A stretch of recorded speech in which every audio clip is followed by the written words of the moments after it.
Premièrement, bon appétit.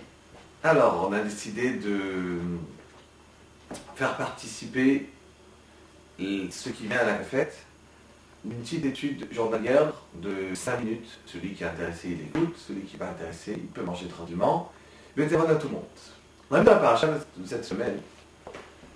La Torah nous dit que Akadosh Baruch Hu supplie Moshe Rabbeinu à venir à sauver le peuple juif. Et Moshe Rabbeinu va refuser plusieurs fois, de peur de faire de la peine à son frère, car Akadosh Baruch Hu lui propose de devenir le roi, à la place de son frère, qui, Aaron HaKohen, était en vérité le plus grand, le premier-né. Et donc il méritait en premier lui-même à prendre la place de devenir le roi du clan d'Israël. Mais Moshe Rabbeinu, en fin de compte, va être d'accord quand il va apprendre que son frère va se réjouir de son bonheur à lui, dès qu'il a été choisi d'être le roi.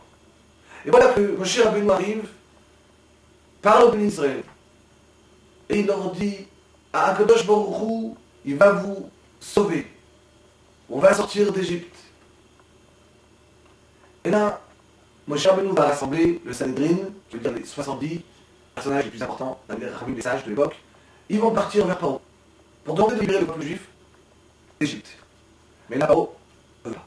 Et ce qui se passe, c'est que Paro non seulement ne libère pas le peuple juif, mais il lâche encore plus du travail. Si jusqu'à aujourd'hui il recevait les briques pour travailler, à partir d'aujourd'hui, non seulement qu'il ne reçoivent plus, mais il doit les fournir eux-mêmes, sans baisser de la quantité du travail qu'ils devaient fournir.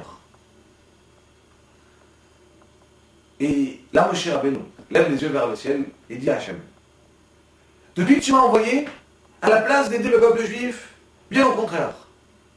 Depuis que tu l'as envoyé, alors le peuple juif a encore plus souffert. La question se pose, mais comment Moshe Rabbeinu, le maître de tous les prophètes, de tous les temps, que même le Mashiach n'y arrivera même pas au niveau de Moshe Rabbeinu, comment il peut-il parler d'une manière pareille à Kadosh Baruch Hu? Deuxième question, vous savez que la Shoah, 1939-1940, était en vérité une date qui, d'après beaucoup de rabbinim, était en vérité une date qui était propice au Mashiach. Et malheureusement, ce n'est pas seulement cette date. On a eu plusieurs dates qui étaient propices au Mashiach, qui, à la place d'aboutir au Mashiach, ça a été des années de catastrophes, où il y a eu les croisades, où il y a eu l'Inquisition, où il y a eu toutes sortes de catastrophes dans le peuple juif. Et voilà qu'à la place d'arriver à des bonnes choses, on est arrivé malheureusement à des choses dans le cas d'Israël. L'explication, elle est telle. En vérité, Akadosh Baruch Hu, vous savez, il a dit à Abraham Avinu que sa descendance sera esclave pendant 400 ans en Égypte. Mais 400 ans à partir de quand? Est-ce que le décompte va commencer à partir que Hachem il a dit ça à Abraham? Est-ce qu'à partir que Yitzhak, son fils, est né? Est-ce qu'à partir que Yaakov Avinu, son petit-fils, est descendu en Égypte? Ou bien à partir réellement de l'esclavage? En vérité, ça va dépendre. On peut calculer chaque date est en vérité propice à la Géoula, à la délivrance. Et chaque fois qu'arrive un moment, une date propice, alors il y a du bruit dans le ciel, et on se pose la question, est-ce que réellement on va être délivré, oui ou non?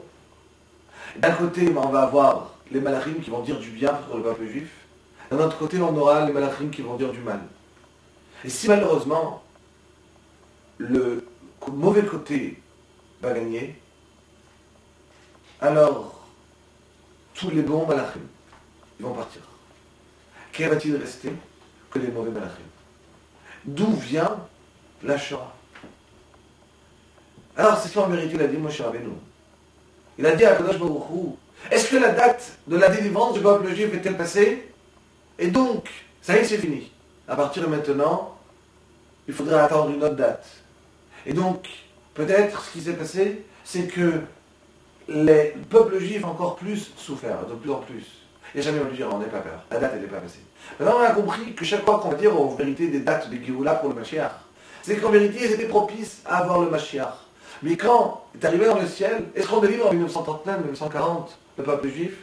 Malheureusement, on n'a pas eu les mérites. Et donc, tous les mérites, ils sont partis. Qu'est-ce qui restait? Tous les anges qui nous rappelaient nos avérotes, nos péchés. Donc à la base, qu'est-il arrivé? La Shoah. Donc c'est clair que plus on va rajouter des mitzvot, plus on va rajouter encore des shiurim, de gagner 1 minute, 5 minutes par-ci, 5 minutes par-là. Alors on rapproche vers la construction du Beth Amikdash, Bimhera B'Yameinu. Amen. Bon appétit à tout le monde.